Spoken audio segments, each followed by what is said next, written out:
Nutrition chapter के तहत जैसा कि हम एक के बाद एक मैक्रो एलिमेंट्स को लेकर बात कर रहे थे, तो आज हम बात करने वाले हैं पोटाशियम के बारे में, पोटाशियम का रोल और उसके डिफिशियंसी सिम्टम्स के बारे में।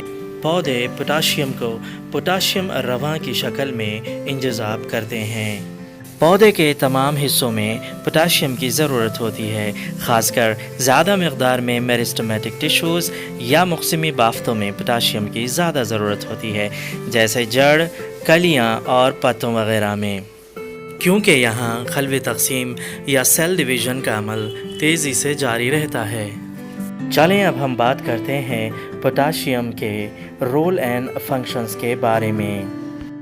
पोटाशियम का सबसे पहला रोल है पौधों में प्रोटीन की तालीफ करना या प्रोटीन सिंथेसिस करना, और रोल नंबर 2 है पोटाशियम खलिए में एनियन और कैटियन का तनासुब बरकरार रखने में मददगार होते हैं ताकि वलूज का अमल बरकरार रखा जाए।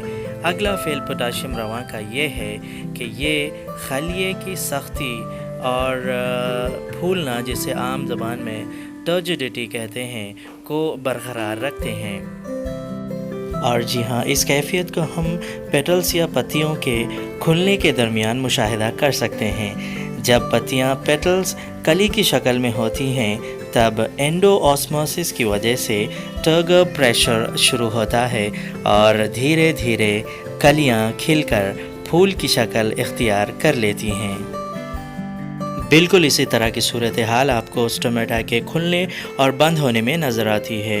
ये एक तरह से एक्टिवेटर ऑफ एंजाइम्स भी है। ये तमाम अहम अफ़ाल हैं जो पोटाशियम के ज़रिए अंजाम दिए जाते हैं। आइए देखते हैं कि अगर पोटाशियम कम मकदार में मैसर हो तो क्या होगा।